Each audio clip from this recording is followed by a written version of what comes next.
All systems go. Clear for liftoff.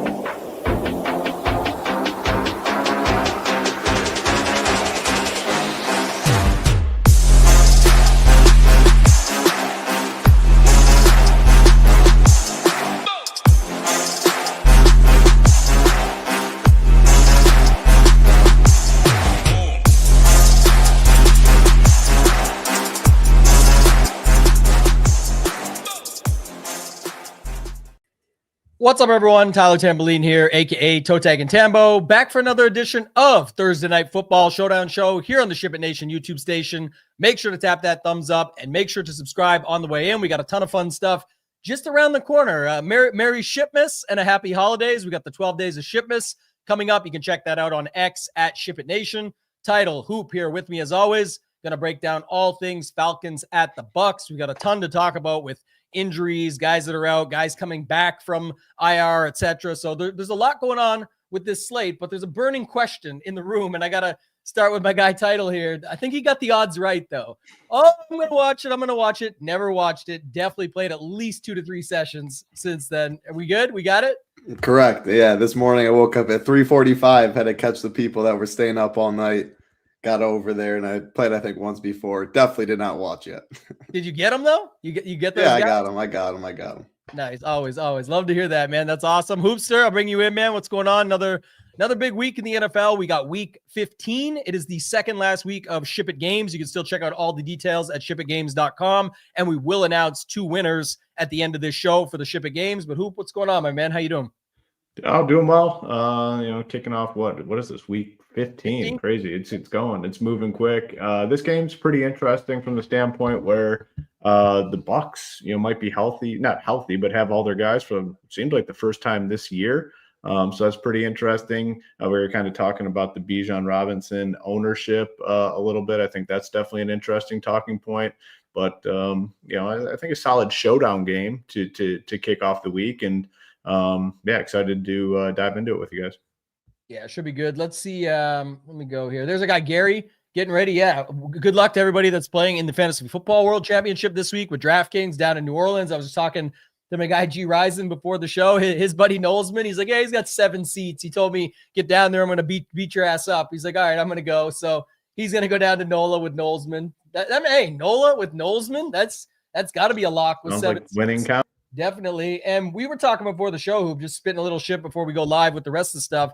I actually brought this one up. That's funny. But, we were talking about how bad these quarterbacks are. Like, you got to go back and pick up Phillip Rivers and bring him back into the NFL because there's literally only 20 people on the entire planet Earth that can play quarterback. And yes, I know there's more teams than 20, but some of them are very bad. But Love maybe is good. We don't know. These guys just take so long to get good. But what's your thoughts, Hoop? I know you always have a lot to talk about with these quarterbacks. Yeah, it's tough. I mean, we talk about it quite a bit, and I've labeled some of these mid-tier guys, that people perceive as mid-tier guys as absolutely shitty quarterbacks like Kyler Murray. Again, I'll take my L's, but I can also take my W's too. And this is a W that I can definitely take because I've been saying this guy was shitty for a long time. Bottom 5 in the NFL, been hammering it home. Boom. Now he doesn't have a job. I'm sure a dumb team will pick him up next season, but he's clearly done with the Cardinals. Talked about the Dak Prescott stuff. Yeah, he'll put up some nice numbers, some big numbers, but he's never winning games in the important games in the NFL into the playoffs, making a run. It is crazy. I mean, it just goes to show you how talented the top end quarterbacks truly are because you look at it, a team loses a guy that came out of, Daniel Jones kind of came out of nowhere. People wrote him off. He had a really successful season. There's nobody else to take his position. I got a guy going in older than me, 44 years old. 44. They asked him, what is his weight? He's like, I don't know. I have no idea. That. How is that the best option? Absolutely insane. They're 14-point underdogs, obviously, because of that. But it is one of the crazier things in sports where NFL quarterbacks got to be the hardest position to be successful at in maybe all of sports. I don't know. It's so limited where you can look at NFL is clearly the top level of football in the world. We watch this shit week in, week out, follow it very closely. If I had to look at the list of quarterbacks in the NFL, I think I'd put it at, without going name by name, probably 15. There's probably 15 quarterbacks I think I would say are good NFL quarterbacks. absolutely wild. Yeah, title. The other thing on the flip side of that, I'll kick it to you, and then you can give your thoughts here too. But the other side of it, you got Joe Burrow is going to go full Andrew Luck on us. It looks like he's out, man. He's taken enough hits with that O-line. Our resident Bills fan, I think it was Wombat in the Discord, said this was the moment he gave up. It's like him on the snowy field, just laying face down in the dust. It's like, yeah, the O-line, there's no O-line. The guy's very solid to bring that team along. I know he's got T, I know he's got Chase, et cetera, but man, he just gets punished game after game, and he looks done. In that press, he just looks done. For sure. I mean, yeah, you also mentioned like life. Like these guys are also humans. You never know what's going on outside of just the game of football for them. And when the game of football is tough too, yeah, things can go wrong. But yeah, you can be the best quarterback ever if you don't have a good O-line. I mean, it's really tough back there. Grown men, 250 pounders just chasing you full speed. I mean, Parsons. I don't know if this is true. A stat that I saw, he hasn't got one holding penalty all year. Someone tell me if that's true or not. Because if so, I mean, I just watched like 3 plays the last game, just focused in on him. He's a freak of nature. Like he's getting out almost every play. So if that's true, that is wild. But yeah, it's hard to play quarterback, no doubt. Unfortunately, I'm cheering for Philip Rivers. Man, I think I'll be firing up plenty of defenses to go against Philip Rivers personally.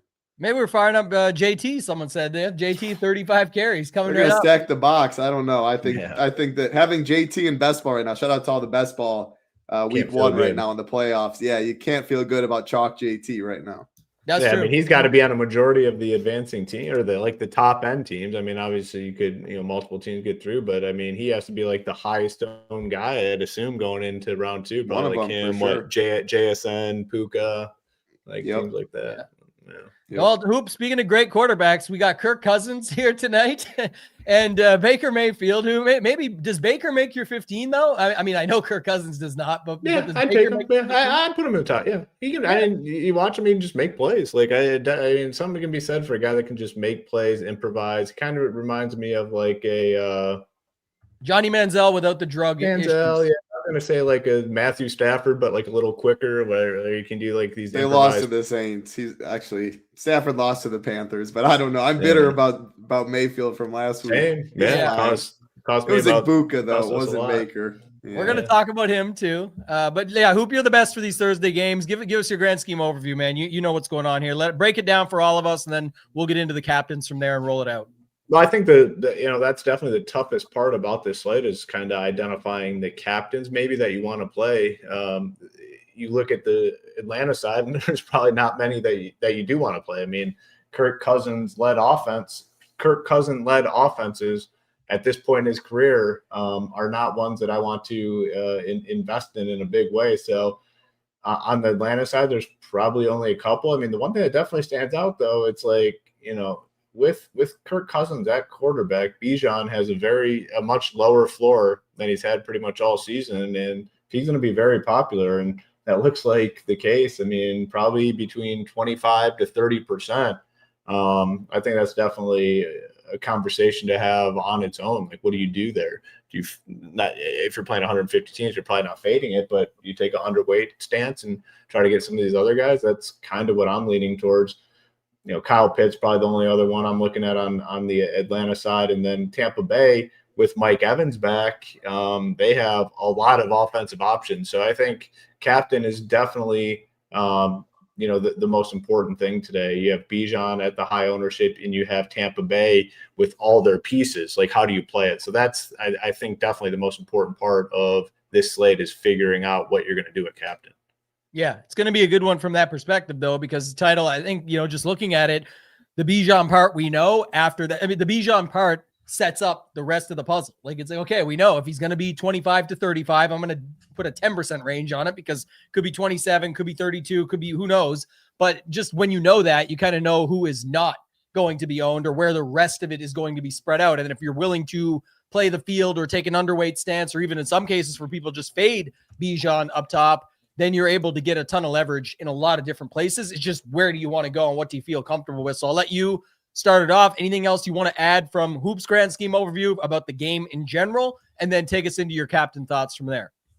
Yeah, as far as the game in general, like looking at it's 5.5 point favorites are the Buccaneers, 43.5 total. That's a pretty low total in the sense of, if we see like the the Chargers game, what is it, 22-19. Kickers and defenses. The lower scoring the game, the more defenses, kickers, and more you can leave salary on the slate. So if you do see it like that, the stuff with Bijan up top, yeah, he's going to be the chalkiest for sure. I think I'm definitely going to play a lot at captain and then be underweight flex.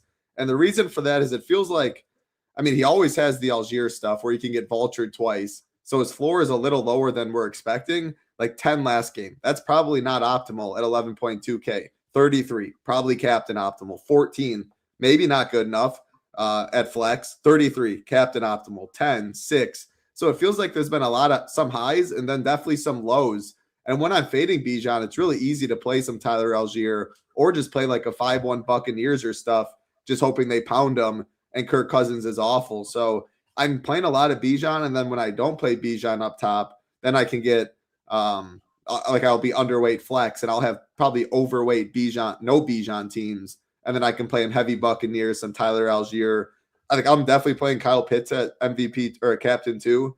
He's been Kirk Cousins' favorite target. No Drake London. The price is good. Nothing really else to say. He's an easy click for me there. Algier is the one that I think I might manually bump. And it's just, you talk about it a good bit, whether it's in certain price ranges or the leverage off of certain spots. I mean, there's no clear direct pivot to Bijan Robinson than Tyler Algier. They take Bijan out all the time. Algier can score touchdowns. When he does, Bijan's not. He's the highest owned by far. So, yeah, I'm going to play some up top too and just go all the way to try and make the direct pivot if he falls in the box twice. Now, anytime I say falls in the box, I think of that dude, unfortunately. Nuance had us covered on that one. Said, our guy Algier is falling in the box tonight. Yeah, literally just took it from my mouth. Yeah, it feels like it. I hope not. I will be cheering for Bijan tonight. Buccaneers stuff, I definitely like Baker. Baker and Bucky are my favorites, but we talked about it. With all these receivers healthy now, Igbuka, Evans, Godwin, McMillan, the props are kind of spread out. I mean, that's good for Baker captain. He can run touchdowns too, but he can spread it out so much. And then Bucky Irving, I mean, he's their best running back. It is a little scary though. Like Sean Tucker still got his drive last week and he looked good at it. Rashad White still got like a 4th and 1 carry. They're involved, but it's still Bucky as the lead back. So I don't know. I'll listen to what you guys are doing at the receivers for the Buccaneers up top, because that's a pretty tough decision. You got to give our man Derek a little love. Always here straight from the classroom, but he says, "What's up, fellas? Just interviewed for an assistant principal gig. May not be the teacher no more." Congrats. How does that work? Yeah, congrats. Yeah, best of luck, and man, get out of that classroom. I'm assuming the schedule is a little more flexible. You won't have to distract the kids during the Ship It Nation showtime anymore. You can just chill back at the office and enjoy. I got to take though. It's like maybe it's worse, unfortunately, because like what if the actual principal, like the principal, the main, is a bit of a dick, or is like on your case and always trying to check in and being that kind of person against sports, all this stuff. You get the gig that you want to get, but then it's like, damn, I can't have full control anymore. That's brutal. So we'll have to see. Let us know. I'm sure let us know. He's gonna let us know for sure. Yep, because that'll change his name. Derek the teacher, Derek the assistant principal. AP, Derek the AP, man. I hear they call it a vice principal. I don't know the difference if that's the same thing or not, but they got the principal and the vice principal. So I guess I'll kick it to you. The title was asking about the receiving options up in the captain spot. You can give us sort of your Bijan take, quarterbacks, and then anything you're doing with the running backs outside of Bijan. And then, of course, the Buccaneers side, 3 guys to choose from. But give us your thoughts, Hoop. Yeah, I think Title made a good point about the Bijan thing. It's like, even with this team being worse, with Penix out, like when Bijan gets there, it's usually a full-on explosion. I mean, it's like, all the way there. It's pretty rare where he ends up like 18 or something. Like when he gets there, he gets all the way there. So, maybe you do just eat it a little bit at the captain spot because it is difficult. But after him, like Kyle Pitts, I absolutely love. Like we've talked about Kyle Pitts the last couple of weeks with Kirk Cousins.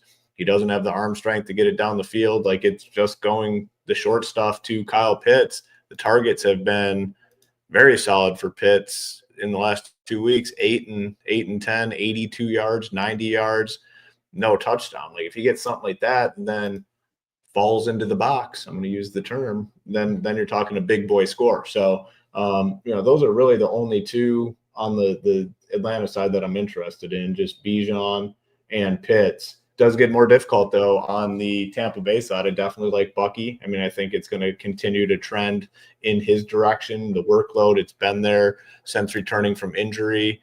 Last week, 15 carries. So that was like that sloppy rain sort of game. So there wasn't much, passing stuff going on. Both teams are just trying to jam it down the other's throat. And somehow, what's the guy's name? Devin Neal. Is that his first name? Devin Neal. Won out the battle. I mean, just absolutely insane, very painful. Cost us a lot of survivor equity, but that's irrelevant for this show.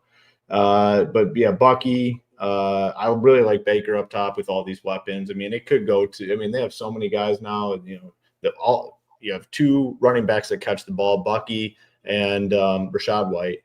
You got your main 3 wide receivers now playing, Evans, Igbuka, and Godwin, and then you still have other random dudes that will probably mix in a little bit. Jalen McMillan, Sterling Shepard, and then you have a couple random tight. So there's like 9-10 guys that he could be throwing the ball to today. That's like perfect for a quarterback captain. So he is probably my favorite on the Tampa side, maybe in the game. I will say I think he's probably my favorite captain today, Baker. Then Bucky, Igbuka. Tempted to play a little bit of Mike Evans. I mean, I'm sure the workload's going to be, held in check a little bit, but he has multiple touchdown upside. They're going to use him in high leverage situations. So good with him. Just to give a quick show ranking, Baker, Bucky, Pitts, I'd say are my top 3. Yeah, I like quite a bit of what you said there. Definitely I'm glad when you're on the quarterback days, it's usually a good time because, I'm always interested in that. And on the Buccaneers side, having Baker up top always makes a ton of sense. There's, just so many guys. Now we got even more of them mixed in. I like the Kyle Pitts call. On the other side, it's been a lot of him. I'll most likely be underweight on Bijan, just the way it's setting up, because if it actually is going to be like 30, you could play 20 and then still have all that money to move around. And then I'm not going to play a ton of different options, I don't think, because when you look at the other ones on the Tampa Bay side, the one that certainly stands out to me is like Baker and Bucky are both being held in check because of certain items. One for Baker, it's just kind of because quarterbacks in general and the fact that Bijan's almost 30. And then all the other guys between the pass catchers and the running backs on the Buccaneers does hold the options there in check. But with Bucky, I think it's like people are scared because what Title said. You saw last game with like Tucker and White, and that's what all the articles say and all this, that, and the other. If you go look at the props, he's got like 90 all-purpose. The other guys are like 40 or 39 or less. He's plus 115 right behind Bijan to score a touchdown. Like, they're not afraid. Everyone wanted Bucky this past week against New Orleans, and he did not fully come through. But now you're going up against a pretty good spot for, a solid rush D matchup for him. And if we think they're winning the game, I prefer that. And then lastly, I'll have some Evans and Godwin, but I actually like Igbuka. Definitely hurt some people's feelings last game. He'll be sub 10% by the looks of it up top. And I think having all those guys back sort of just spreads it out a little bit more and makes room for him. Oftentimes people move away from a good option because like, oh, well, he was a really good option when those guys were out. I still think they're going to want to keep him going. A lot of the coach speak and the talk around that is to keep him going and keep him happy and keep him motivated. Not happy. I mean, just keep him motivated, especially after last game, dropping that touchdown in the end zone. So I think they could go back to him there. And I think just to add on to that point real quick before we move on, it's like he was playing better when Evans was in there. Like, he's kind of struggled as the main not struggled, but he hasn't had the high upside as like the main attraction. I think Evans being back is a plus for Igbuka here. Yeah, I agreed. And I'll bring up Derek's thing's good, actually. I'll bring it up quickly now. It's just awesome. So principal texts me about DFS on Sundays. We good. Nice. That's awesome, man. So Nate's kind of hit that point too. Same thing. It's like he was crushing early on with Evans in. So I think I'm viewing it as a plus for him, not a negative. Right. And that's what some people go the opposite way with it. I agree. That might help Derek's chances. I was going to say that. Go ahead. Well, I was going to say that oops, trigger happy today. It's like, on the comments, but we had that other one up before. I agree with what Nades was saying and what you said. I was just going to go back to this one for 2 seconds, just because it doesn't seem like anybody is scared. Like he's going to be heavily owned in the flex. He's held in check up top just because there's a ton of other options and Bijan taking up almost 30% of it. The props aren't scared. The books aren't scared. Like the numbers exist. If you think that, I mean, it would be a great time to hit his under on, I think it's almost 90 all purpose. It's like up there even with rushing. So if you don't think he's in a good spot, I definitely think that's possible. But all good points that were brought up. And He definitely separated in probably the most important snap of the game last week. He had a lot of separation and just couldn't catch the fucking football. That was very unfortunate. Separated the ball from his hands, and therefore they lost the game. So it was unfortunate for all of us, especially in the survivor streets, like you said. But it's the way it goes. I mean, I do think people are going to find him here. I think he's still more popular in the flex than Evans and Godwin and whatnot. But I think when you're just thinking about up top, it would be, especially the way we talk about Baker and the way we talk about quarterbacks when we're willing to play them. The reason when we are playing them is because they're going to spread it out so much. It's like, okay, Egbuka gets the night that I won with Devontae Adams. I was like, there's no way at the halftime because you've got a Stafford version of it right there. He's going to hit the bonus. He's not going to throw it to Adams every play the rest of the game. It's more than likely they take over the spot. So that ends up, in this case, reversing it to where Egbuka might be 8% in the captain or something like that. So I think that's definitely an opportunity to get 15% or something, or get overweight and get a nice stance there that way. Title, do you have anything else you want to add to that stuff? Or if not, you could take us into the next section here. I think that rounds out captain. Yeah, no, I think I'm going to play some Igbuka up top, maybe Mike Evans. Godwin would be my least favorite. I agree with a lot of your talking points. Flex for the running back stuff. Yeah, Bucky, Bijan, Algier. I mentioned I'll probably be underweight Bijan in the flex, probably overweight Algier in the flex. Like I said, I probably will get a little Algier captain. I still don't love it, but I will play it in the flex, and that's totally a way. You can play them both together. When you do, I would play that as the Falcons won the game. So on the Tampa side, I'd maybe use receivers as a run back, something like that. Rashad White has a solid price tag. Him and Algier, 40.2K, 4K, both backup running backs that have a solid projection in a range that, I mean, isn't too strong. Like if you're going up, you're getting to the kickers and Ds. If you go below, you do have this Dylan Drummond guy we'll talk about, Payne Durham. Like those are the clear people cheaper that are going to get ownership. And then it's going to be those two running backs. I prefer Algier, I think. But yeah, I mean, if Tampa is trailing too, you probably will see more Rashad White catching passes. So in your hand building and stuff, I would play a game script like that. I'm not sure about Sean Tucker. I wanted to hear your guys' take on that. Like, I don't see any props on DraftKings. Snap count's really low, but he's 2.4K. And like I just said, Dylan Drummond, 400 less, going to be way more popular. David Stills for a little more will be more popular too. And Payne Durham from cheaper. He's like the only one I see that is in that range that's really not getting ownership, that I wouldn't be shocked if he gets a touchdown or someone gets hurt or whatever it is, he gets his drive and he does well. I could see him maybe being optimal. So what's your guys' thoughts on him? 9.5 is the prop on him right now. Okay, rushing 10.5 all per, like rushing, receiving, so not much, but that's part of, I think, the projection to your point. But yeah, 2,400 not going to have any ownership. And I say that like it's an expensive price, more just like when people are looking at the props and the projections, they're going to be like, why would I pay for anything? You can get a guy like Payne Durham down there at 600 and save 1/4 of the money type thing. So I think that's how people are looking at it. But I don't know if he, I'd have to see what I get before I run my final 150. But I think the Rashad White one is more interesting, even though you do got to pay up for it, because he's going to be less owned than Algier, but he kind of leverages both sides. Like if it's a Rashad White game, can Bijan still get there? Of course he can. It's Bijan, but I'm saying it's like that would be something with the Tampa side. Most likely it would affect Bucky. It could affect Robinson. And from a price perspective, it would also affect the 4K Algier play with maybe double the ownership. So I think the Rashad White one's interesting for many reasons. If it happens, who knows? But from a game theory perspective, it kind of makes a little bit of sense. Hoop, any added thoughts there? I'm fine. If I run my teams and I get some Sean Tucker, like I'm fine with it. They like the guy. Like he's going to get some action. It's not like he's going to get like nothing and not play. Like he's going to get some action. It can be high leverage situations where they use them as well. I mean, obviously with Bucky and Rashad White in there, it's a little muddier of a play, but low owned, some touchdown upside. I'd be fine playing some in certain sort of lineups. We've talked about Bijan, talked about Bucky. Definitely want some Algier. I mean, they love using him. If they get their ass kicked in this game, like he'll get a good run at the end. He's 4K. He just randomly is in there and for goal line work, like out of nowhere. Like Bijan could be crushing the entire drive, and it's almost like this guy's the goal line back or something. So want some of him. And then Rashad White. I mean, I usually don't like the backup running backs all that much, but I kind of do on this slate because the teams like using these guys. It's not like they're not using them. Algier is a part of their offense, and I probably prefer him over Rachaad White. But there is an ownership difference, like you guys touched on. 20, Algier's maybe, what are we showing?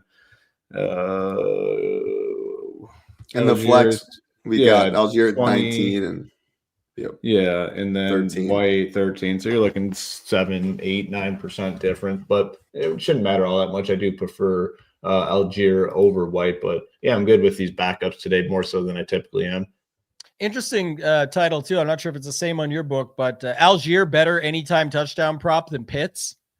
Yep. DK's got it the same, but plus 235 for both. Interesting to note, Bijan on Monday, I really look at touchdown props early, but I got it my big best ball team. It was minus 150. Now it's minus 120. I do think there is some worry. People are talking like Bijan's playing time. I know Go Collect mentioned it earlier. In a close game, I think you see it normal, but if the game gets out of hand, we've seen some of these lately, and that's kind of why I'm talking about Bijan captain. I don't like it as much at flex.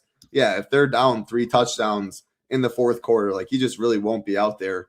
Algier will get it. Garbage time counts the same.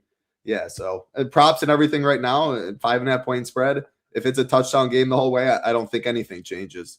I really like that thought process. I know you said it earlier, but I just reiterating it, like you said, is if it's a big game and he's in it, it's probably because of him. So roll him up top. If it's not as big of a game and they're out of it, there is something to be said for that down low, because it's funny. Almost any captain you go to that's not Bijan, it's probably almost the first click for everybody after. Okay, I got Baker up top. I'm going Bijan on the other side, and what receivers can I fit? Or, this, that, and the other. And I'm sure Pitts will fill some of those spots because, I kind of want Baker with 2 big dogs, and then I'll just take Pitts. But I'm just saying, I think that's something to think about for the hand builders, the single entry, 3 max type setups. It's definitely an interesting way to look at it. Hoop, do you have anything else you want to add at the running back position? If not, you can go more on wide receivers. Wide receiver 1, Darnell Mooney for the Falcons over there. David Sills, the 5th. We get a lot of seconds and thirds, but the 5th, this guy's doing his thing. And then Dylan Drummond, title mention, and the rest of the guys over on the Bucs side.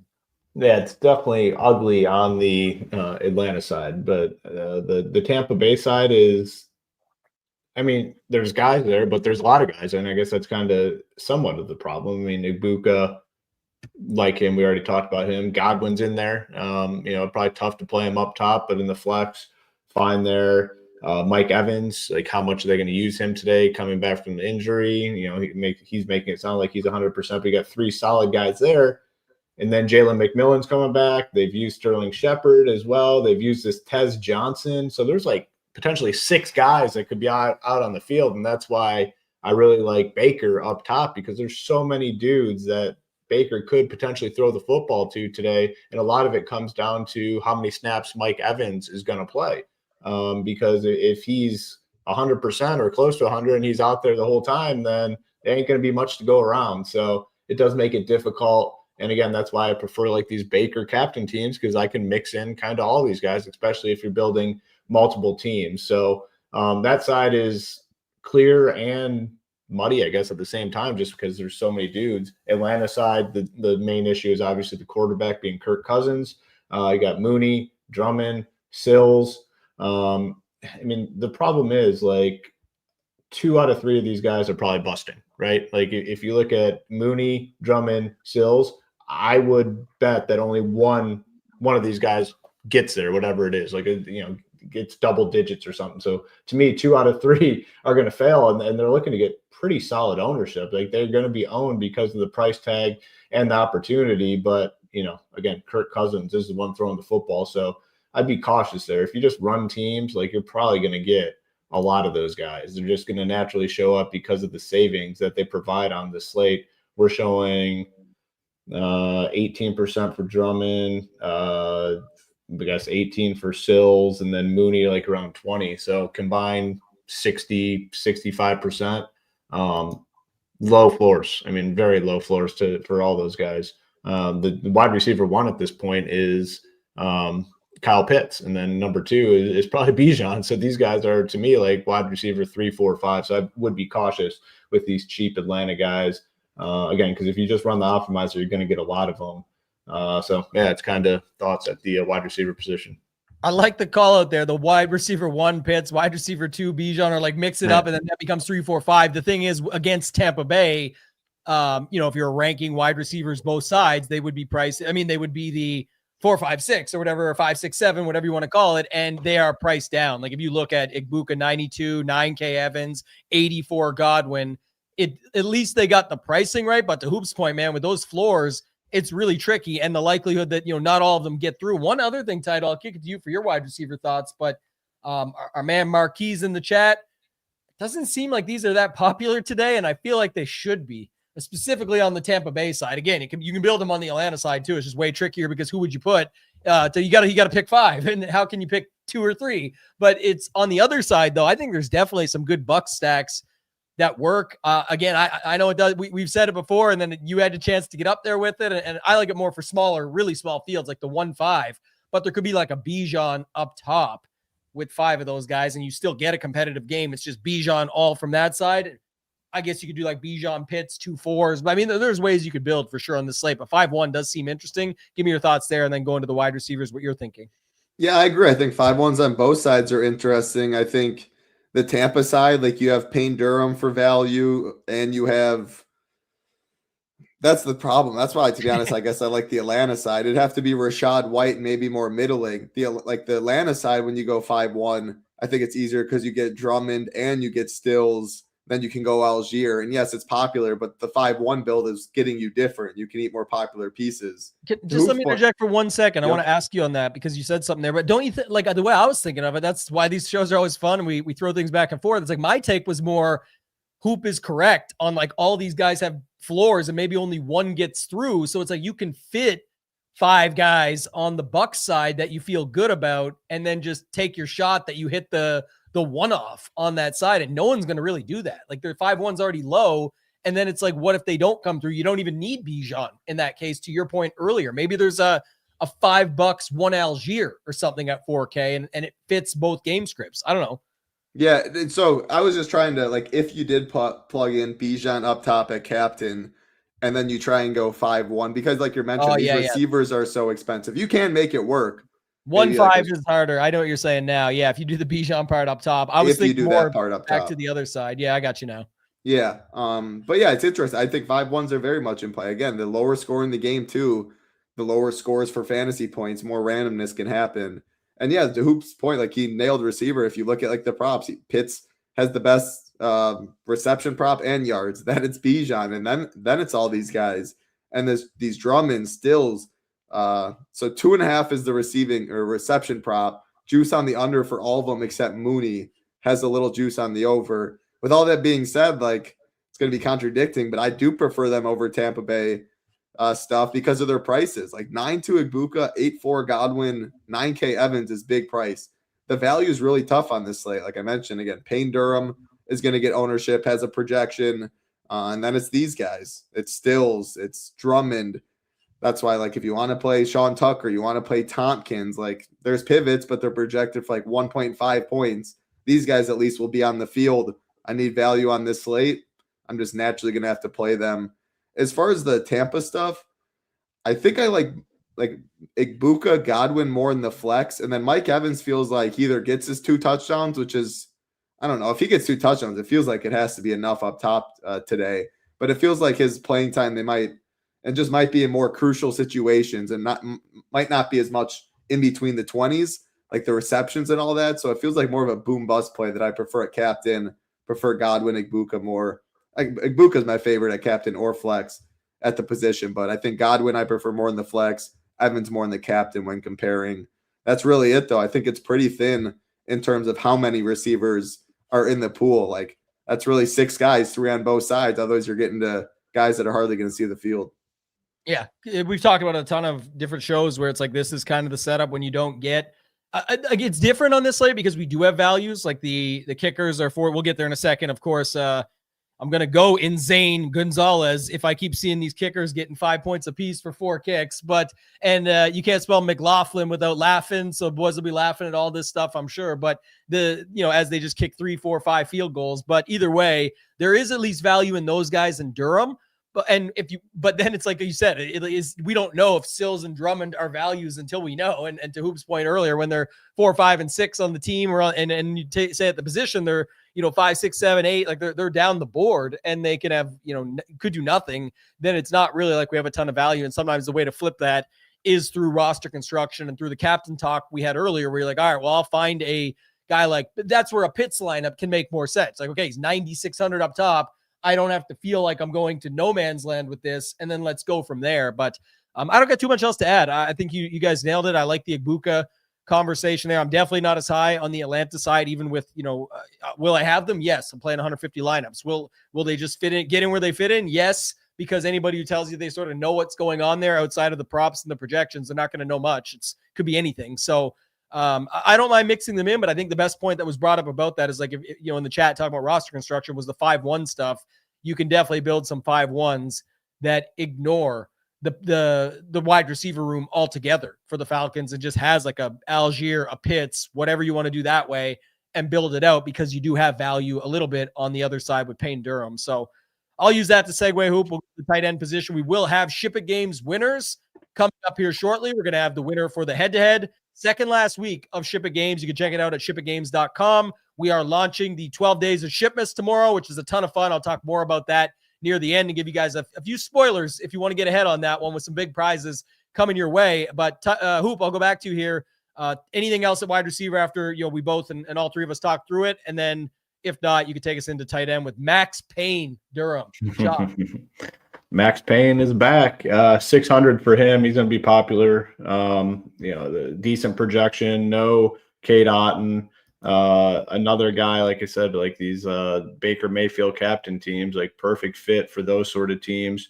We're showing we got 11%. I bet it's higher. I mean, I think it has to get up a little bit more, probably 15-ish range. We'll see when it's all said and done, but I think it gets out. I guess there are a lot of cheap options on this slate, so maybe it is held in check. So fine with him. And then this, Devin Culp guy for 200. You want to throw him into the pool if you're playing a bunch of teams, fine with that. But we've talked about Pitts a ton. Probably my favorite overall play on the slate. Fits all sorts of builds. The price is solid. He's going to be popular, though. There's no doubt about it. But really like him at the 6,400. Not too much more here to say at tight end. Yeah, I don't know, Title, if you got more. I mean, like the Payne Durham thing. That's why I said it's max. I don't think he's going to be crazy owned, but I can definitely see like 12 to 20. I'll put a big when I'm unsure, I'm going to put a bit bigger range on it, but he could be like 12 to 20 in the flex. And if that's the case, I mean, he's a $600 guy. He makes everything work, but you'd kind of have to flip the build with a lower priced cap. It's going to be like, think about this. And this for some people, it's like second nature. Others don't think about it too much, but once you got a Bijan captain or something like that, it's like, obviously Payne just fits in there. Oh, that makes it all work. And I get it for higher stakes, smaller field. And then it becomes like he's even more owned because of how obvious that is. But for the large field stuff, it sometimes is tricky unless you're building with money on the table, completely different setup, all different factors you could factor in. What do you think about Payne Durham and the rest of these spots? Yeah, my initial thought was when Hoop said 11%, I was like, man, that does feel light. But I don't know. I'm really conflicted because if I raise it to 17, I think the play becomes a lot worse. If he's 11%, I mean, sign me up. It's a tight end one at $600 on a slate that I don't love value. You can leave money like I'm in. Props aren't great though. 1.5, like a coin flip, 12.5 yards. But again, he's $600. Like 4 could be enough if that's how the slate works out. Again, I don't know. 11%, how much 20%. Do you believe in Bijan being 30 plus in the captain? Because that's, I believe that. I do believe it. I think people are going to struggle. Story, yeah. There's correlation there. No, yeah, 100%. I do think people are going to struggle picking which Tampa guy up top, and I don't know. Quarterbacks, people also struggle. So Devin Culp, I hope not, but yeah, he'll be on the field a little bit. How much is he? I mean, what are his 200? Oh, he doesn't have a prop from what I'm seeing. I'm seeing plus 1,100 for a touchdown. God, those odds are so bad. The only good odd was the other night. The good odds was the other night for Tyler Conklin, and he was inactive. I got my money back on that one because he didn't even play. But damn, that was a good spot. All right. I mean, I definitely don't have much else to add. It's the Kyle Pitts spot. I think the more interesting thing about Kyle Pitts is like using him in a 5-1. right? You're going to substitute him for something else completely. He's going to be the guy. I think Algier is still really interesting in those builds as well with the 5-1, just because he fits the narrative of, okay, Tampa's up, they're doing their thing and rolling. Algier, like I said, really, my book actually has a better anytime touchdown to score than Kyle Pitts. So it's like a touchdown is not the be all end all, but it's a great start for a $4,000 guy. Like that's definitely an opportunity. So I have interest there for sure. Hoop, I already made my kicker jokes. People now think I just hate them and make fun of. I play a ton of kickers. I love kickers. I just hate the scoring. But go ahead. I'll let you talk about these kickers. Yeah, I mean, I'm playing them. I mean, preferred Chase, obviously, but, Zane is fine. Definitely want some Bucs defense. I mean, you get the opportunity to go against Kirk Cousins. I mean, statue, turnover prone. I think it's a really good opportunity for the Bucs D, and ownership's looking relatively low. I mean, a lot of times these defenses have surprised us with higher ownership. I mean, we're showing 12, 11, 12. I actually like the Bucs D quite a bit today. So more so than usual. So I'd rank it when you're looking at kickers and Ds. I'd say McLaughlin, Bucs D, and then Zane. Man, Bucs D captain? Title? I'm not doing that, but maybe title. Yeah. I don't know. I mean, it's definitely another slate where we see the kickers just way higher on than the defense, but it's worked so well that why would it not? And it's like, Bucs actually cost. By the way, the interesting part about that is the Bucs cost more than all of them, right? The Bucs are the most expensive of the kickers and DSTs. So anything you want to add there, go ahead, title. But I get that it's a softer conversation for some people. Some people love these kickers. Some people hate them.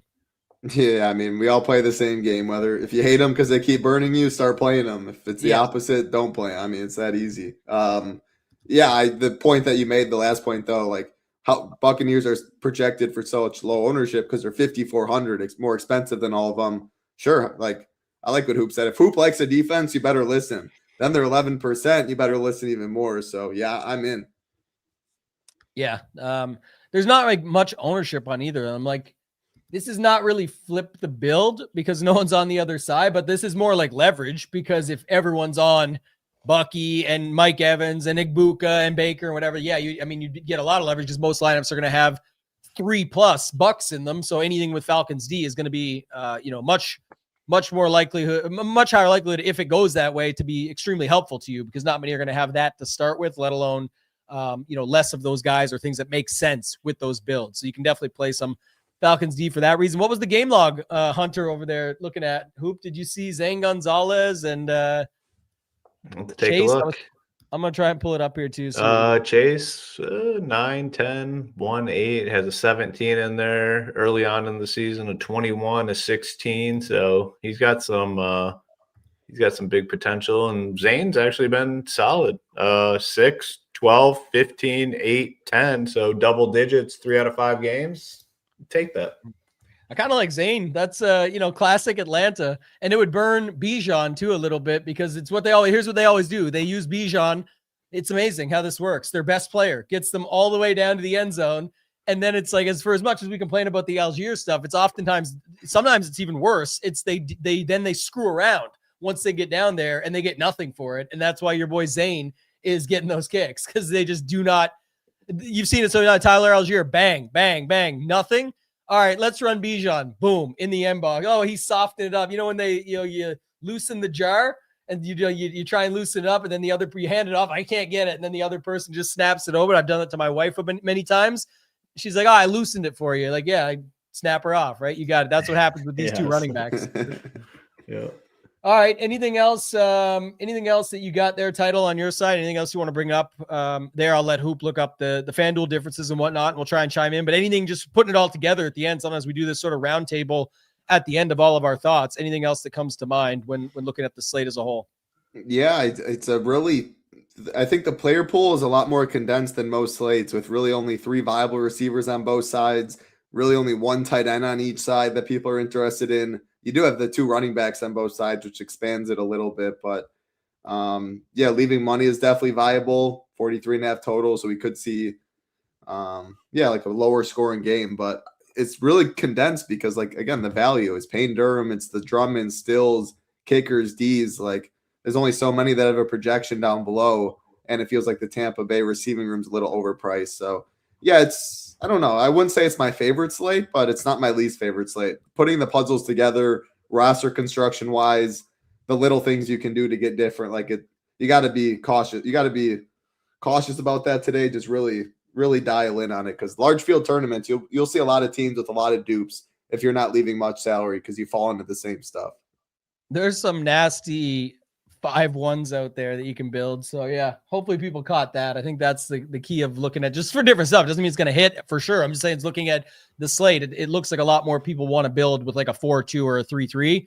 And there's definitely a possibility for some 5-1s here when you get the Falcons playing against the Buccaneers. There's always a chance for something like that. The 2-4s always become interesting because you can run those from either side. But Hoop, what are you seeing over there? Any other final thoughts previous to the next question? Or if not, you can take us into the FanDuel differences. Yeah, FanDuel definitely looks much tougher, I'll say. I mean, the prices are up there, like Bijan $13K, Baker $12.2, Bucky $12.6. Then there is a gap to the next tier guys, but the next tier is like Kirk Cousins and idiots like that. So you start going down. I mean, Kyle Pitts at 84, I think is fine. You know, Mike Evans at 10.6, big price tag. Chris Godwin, 9K. Then like those cheap guys that we talked about over on DK are not like super cheap. They're like free on DK, but you come over here, David Sills is 6,400, Drummond 4,800. Even the backup running backs, Algier 74, Rashad White 7K. Payne Durham's cheap at 1,400. Culp is 1,000. Jalen McMillan 5,600. Like it's gonna be tougher to build teams over on FanDuel opposed to DK, because those cheap, really cheap plays on DK aren't as cheap over on FanDuel. So it's gonna be a little more difficult. What's the thing about last game that we know and the last few games, Scooter, that we don't care about, right? That's the one. I love Scooter, but that's my favorite thing to always talk about. I had to laugh, though, when Andrew called it. He goes, Kirk Cousins and idiots like that. Just absolutely calls them out. So, yeah, we knew Kirk Cousins wasn't making the top 15 That was list. kind of a random name to apply, idiot. But yeah, it's kind of applicable, I'd say. Don't tell Mrs. Hoop, man. That's her favorite off the Netflix special. Yeah. Actually, no, she was kind of annoyed that he was on twice, I think, right? And it's like, I get it, but he's a boring guy on top of it. Like, he's not a good quarterback, and he's boring for TV. So I think she was kind of annoyed by it. Not a good quarterback. He's an idiot, and he's boring. Yes, yeah. Absolutely crushing him, man. Meanwhile, he's still a starting quarterback tonight in the NFL. So people were making fun of all that's why their team has no chance of making the playoffs. Yeah, I hear you. Title, anything used? I mean, Ibuka, same price. I call it same price. $400 more on FanDuel than DraftKings. Guy could have touchdowns tonight. Like that's very possible. Yeah, for sure. The biggest thing, I think it's a pretty similar slate where the value's tough. Like, it's even harder, like Hoop said, but just the lack of value, like totally, like Payne Durham, I think has to be pretty chalky at 1.4K. You have to go almost like 3K more to get a Sean Tucker, Dylan Drummond, really anyone with some sort of projection. And I think that'll and it's more likely that like 3 is enough on FanDuel, obviously, than 3 means more than 4 due to half point and that. But yeah, it's really tough on FanDuel. If you're not playing Payne Durham and you're not playing this cult guy, like to play Bijan up top, I don't know. It's difficult there. I haven't played as much as you have, though. I know you've been playing and noticing a lot of solo shippers and stuff. It feels like those lineups are pretty gross that do win, and I guess the same can be said about DraftKings, but it's the salary that's being left, isn't it? I actually find it's opposite on FanDuel in that it's not as gross of a lineup as much as it's just like willing to leave 4,500 or 6,500. You're like, what the hell? It has the 2 running backs from this team. It's got 2 kickers. Like, I think it was the one with Gibbs, Monty. I'm thinking of that one, Flournoy, though, and it faded like so much. He needed so much to go right. Yeah, who did they play that day? Let me think. It was the Cowboys Lions. Yeah, so it had running Gibbs, backs, Monty, both kickers, Dak, and Flournoy. So that's like, pretty gross. It is, but it's like that one was kind of gross actually. But I guess like just in general, it's usually like what you expect. It's like a pass catcher with it's a under-owned captain. Like let's say tonight, Mike Evans is up top with Baker And then from there, it's like a bunch of just random good plays that you definitely talked about today, but you're like, what the hell? Like, how did I not get to that? And then you look, it's like they left 6,500 on the table, and that's the version of it. So it's like, oh, okay, that makes more sense. So yeah, I mean, props to FanDuel at least getting it right, making the switch. I just it's like half the contest size as DraftKings is. So, and I'm not unlimited over here. You can get a lot of money on these contests. Bankroll management's important, so I haven't dabbled as much.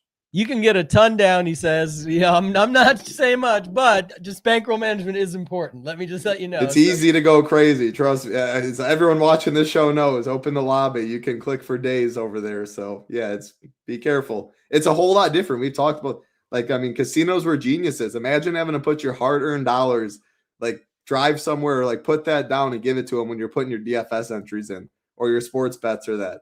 It's a lot easier to just click on the phone. And you don't associate as much. So yeah, be careful. Go ahead. What is he elite at? That's what I would like to know. He's not elite at winning football games. That's for sure. I was waiting. The Dak stuff just kills me, man. These people, like, that guy is never winning anything in the NFL. Like, never. And he's probably, honestly, and the thing is, that's probably, outside of me winning the millie, that's the quarterback that I probably made the most money playing in DFS. And I'm telling you, he's not a good quarterback. Yeah, well, I mean, that's a key component as well. If we rank DFS quarterbacks versus, like, you know, yes, two different Jacoby Brissett, it's like, yeah, he gets there garbage time. Yes. We always say we're the biggest proponent of that. Garbage time is time in the game. We get points in garbage time. We get points in the beginning. We get points in the middle. So we don't care when we get them, but these types of things are factored in. And, like, obviously if Jacoby wants to keep getting it in garbage time and it's helping somebody or us, then great, good for him. That's why we played him. It's part of the game. So don't let him actually show up for a full game at any point, because that'd be like a 50-point performance. But yeah, big time difference. The chat's talking about other stuff now, so I think we're getting to the end. Is this a thing, Hoop? You saw this the other day? I mean, that's wild. Just an absolute idiot. Like, I mean, doing that. No, man. Like, there's too many weirdos out there. I never, like, I mean, I didn't think it was a good hire when they brought him in. So it kind of, I don't know, like, the story is pretty crazy, but it's like, when you're in that sort of position, man, you got to live life a little more cautiously. Like, you got to live it just a little more cautiously, like, if you're going to do something like that. So I don't know, the power of, I guess I probably shouldn't say the word, but the power of, you know what, is it can overtake a lot of good men and bad ones. The pop. The people love to drink pop, man. That's the pop. There it is. Yes, perfect. Yeah. When does PGA officially start back up? Is it February? The 15th. Yeah. Wow, nice. The Sony Open is what we call the official like return. There was no TOC this year at the Century there, but we get some big PGA news coming. I'm excited about that too. So a lot of good stuff on the horizon, a lot of fun. We got Ship It Games, which is sort of coming to an end, but there's gonna be a lot of fun with that. It did stop, Scooter. Trust me, I'm in the streets. I was in there 2 weeks ago. I play every single slate pretty much. It stopped right now. They don't have it this week or the next week or the next week, so it did stop. But I've been grinding it. Trust me, guys. Like he's talking about, Siwoo and Sungjae. We're gonna go to Live, and then it wasn't never Sungjae, they said, but now even Siwoo bailed on it. So I'm gonna continue losing money. It's ironic. It's like you and Pat Mail, your boys. You Sungjae, him the big Siwoo. They both they were reported to go and then not going. Yeah. Kenny just got here now, said I was a no-show today, but wanted to say good luck to the boys. Yeah, good luck to you and all your kicker love tonight. Can't wait to watch them get quarterback points for kicking a ball through a thing. Their one job. Yep. Congrats. Good luck. And then what's it say here? Thanks, guys. Appreciate it. Nothing. The Grant Thornton Invitational. Yeah, we won't be doing much with this one as well. This is true though, too, right? Title? Yeah, they always give this time of year the fighters New Year's, Christmas, a little time because it's pretty much nonstop. So, yep. Little break from the UFC from golf, but I mean, there's still NBA. I mean, Christmas Day is huge. There's still football, of course. There's a lot of sports still. Yeah, they don't like to. I know people always bitch about like them, like they're paying their guys and stuff like that. But give them a nice little Christmas break, though. It's like sure get their bonuses, get a little Christmas break. But the payments, people always say that they don't get paid enough or whatever. Carlos Prates, I don't know if you said this guy. He smokes like 10 cigs a day and loves to party. He's like, when are you fighting next? He goes, I don't know. It has to be like March or something. I got a party on New Year's and all this. Like he prioritizes the parties. So that was funny. And for those golf too, Sorry. Yeah, No, sorry. you go ahead, go ahead. I'll bring it up after. I was just golf. For anyone that hasn't played it, the sweat, like non-NFL season when DFS is in the slower time. I love the sweat because Fridays, the cut means pretty much everything. Most slates. Depends on the course, like if it's a -3 win. But when it's like -18 when the course wins, you know on Friday whether you have any shot at winning or you have no shot. And in cash games, you know like where you're standing. So I love the golf sweat for anyone that hasn't tried it out. Plus, too, if you get the guys through, you gotta, like you said, I know like the cut matters for sure. Like you say, you're dead on cash or whatever. So if everyone has 5 of 6 or 6 of 6 and you're sitting with a 4, you're in big trouble. But there was plenty of times last season where, you know, a 6 of 6 on a Saturday, I had one that was sitting like 1400th or something. Like it was pretty down the board. And it's by Sunday though, ended up finishing 3rd or whatever. It's like that. It can come back as long as you got those 6 through with some leverage in there. Anything can happen. It's the absolute best for that reason. And when you don't have football and you work a full-time job and you got family and kids and whatever it might be, whatever your situation is out there, it's literally the best because you can research it at night, get your lineups in. You got a few days just like football, and then boom, put it in and sweat it out over the weekend. And a 4-day sweat. Yeah. You're going to add to that, Hoop, I think? No, just to add, it's good. I mean, they're unique. Like the PGA sweat is very unique and different than all the other sports. And the same with UFC. The sweat in UFC is unique and different than all the other sports, like football, basketball, baseball. I mean, they're different, but the sweats to me are kind of similar. But like PGA and UFC are just in a league of their own in terms of the sweats. Yeah, I've never had a PGA sweat, but I sweat with Tambo a couple years back at a party. He needed some putts, and I think it went into playoffs. Like, man, I couldn't imagine being in a situation like that. That has to be. I mean, we were having a lot of fun. I mean, there was a lot of money for it, but yeah, it can be a lot of fun. It was the Valspar. The Valspar with Sam Burns in the playoff. Yep. And buried it for us. That was so huge. I was like, damn. That was nice. Yeah. We've had a few sweats. I've texted Hoop back and forth during a few sweats. The Nick Taylor in the playoff, I needed him that one. And it was like, need this guy to get it done. So, yeah, golf is a great sweat. You'll love it. If you're not with us already, it's going to be a huge golf season ahead. So stick around for that. We're going to have a ton of that. Kenny says, I've lost $1 million on a playoff. Ken confirm, not fun. You could have got a hedge in. That's the thing about golf playoffs. So you can definitely get your hedge on, too, if you want in some cases. Nades had said, don't bother with NHL. Sheets, our guy, wins every slate. It's been pretty good for him in the NHL streets. That's for certain. All right. What do we got here? We got coming up next. We got the Golden Ship It, number 45 and number 46 winner. I will real quick just bring this up just so we can hit this portion fast. But of note, we announced it. This is what I said earlier. So we've got the 12 days of SHIPmas. The announcement video will come out tomorrow. Going to be 12 pretty solid prizes over the 12 days of SHIPmas. They'll add up quickly. I'll just say that. You're going to want to be following us on the platforms. So X at ShipItNation. We have Instagram and TikTok even, ShipItNation at ShipItNation DFS. And then, of course, on YouTube at ShipItNation. You're here now. Make sure you're subscribed because that'll get you into the draw. But these are some big boy prizes, and they add up as the days go on. The last day, it'll start officially on Saturday, the 13th, and wrap up on December 24th. But it's just a fun way to enjoy the holidays. You guys know we love to give back 85,000 plus in cash and prizes with our friends and partners over at SaberSim for Ship It Games. This ain't that, but this is just something fun to do. Like most sites giving away absolutely nothing. So I hope those go well, but we still have all the good content, all the good data, everything that you guys need to get rolling in the streets. And then we give away a ton of money as well. If you do want to join, go to shipitnation.com. You can check out how Winner's Circle works. If you want to do that, you can definitely see that here.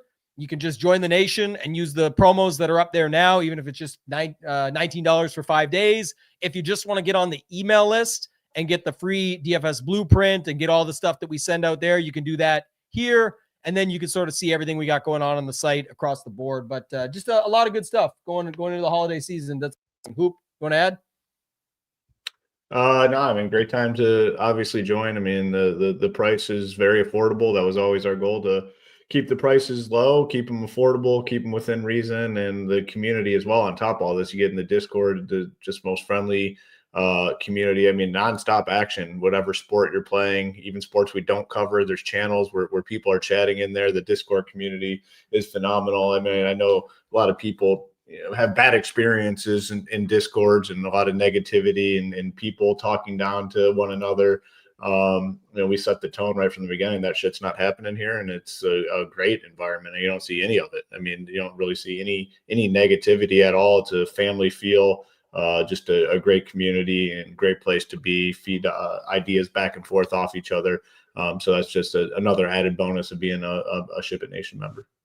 Yeah, another added bonus was what we ran all season. This is the second last week. We'll have the winner here in just 1 second of the head-to-head, but just so you guys know, all the winners are listed here. We're getting down to the end. We got 45, 46, 47, and then next week we'll have 48, 49, 50 to round it out. Those 50 will move on and play round 1, week 17 of the NFL season on the classic slate that Sunday. There is some movement on those games. I just pulled it up here and looking at it. We've got 2 games on the Saturday. We've got the Christmas slate, but there will still be a pretty big Sunday slate there that they'll be able to play off on. And then, yeah, the banner's up there. Who beat Nades in week 1?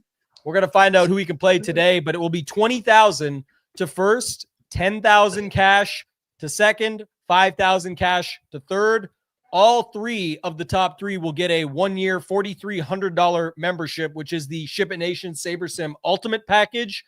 Fourth, 25, 15, 1,000 is 6th through 10th, and then everybody else will get $300. But round 1 will be week 17, where the top 50 that got the golden Ship-Its will play off. The top 10 will move on to week 1 of the playoffs. We'll skip week 18 and then play off for these prizes. We'll have some fun with that stuff along the way as well. So let's bring it up here. We've got Hoop. You're what, 12-2 now?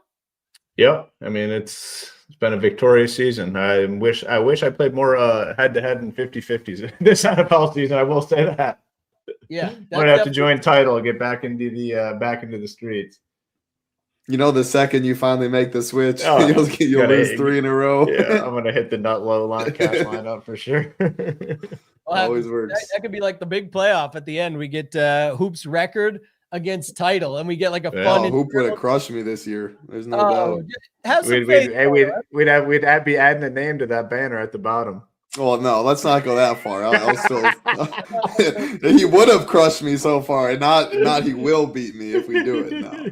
Hey, it's what we always say about all those weeks. Title, they don't matter, right? They don't matter exactly. I'll take my exactly. The only week that mattered for me was week 1, beating Nades.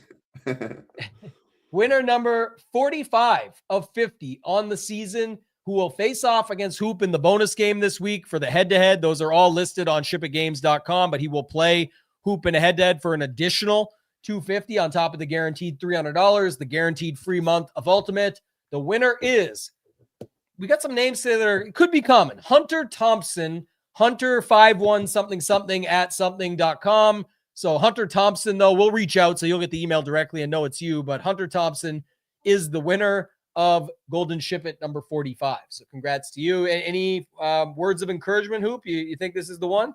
Somewhat of like an intimidating name, I would say. Hunter Thompson strikes me as like probably a strong, tough gentleman. So I don't know. Maybe I'm a little nervous this week.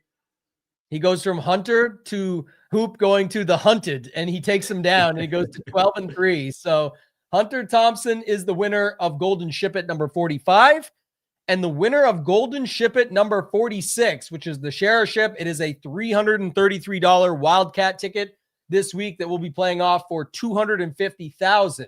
The winner is very common name. There's not too many names as common as this outside of maybe like John Smith, but the winner is Bill White. But the email not as common. We got Bubba M and change on the email at something.com. We'll send out the email directly. I just didn't want to put their full email up there. But congrats to Bill White. So there could be like 7 of these, but we'll get it to the right one to make sure it gets you in there. I will say that just made me think of something. Did either of you guys see the Dallas Mavericks team launch video this week where they're using the government names? The girl's going around and she's like, whatever their real name is, she's like Anthony something Davis. Great practice. And he's like, what? He turns around like, you calling up my government name? And then she just keeps hitting up everyone on the team. Some guys weren't having it, but it was hilarious. I've seen not them, but a different team doing that a couple of weeks back, and I laughed because the reactions were priceless. Who was the character in that one show, the drug show where the teacher. It's a very common TV show that Breaking everyone Bad? loves. Breaking Yes. Bad. It wasn't Walter White? Walter White. Yeah. White. I was thinking William White. Even I knew that. Look at that. Yeah, I got the show guy. I got the show guy, the TV guy. Yeah. Title's man. just pretending like he's going and playing poker. He's just sitting in his car, just smashing all these TV shows. Watching Breaking Bad. Yeah. And all That's the a great movies. show. That was good. That was probably my favorite. That was a really good one. Did you get caught up on Landman Hoop?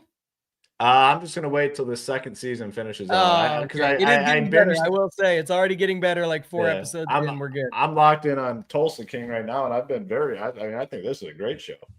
Yeah, Tulsa I'm through King's it all. amazing. That's a really good show, but I'm already caught up on one. So yeah, I thought that was so far so good. We're like we're almost done with the second season. I really like it, enjoying it.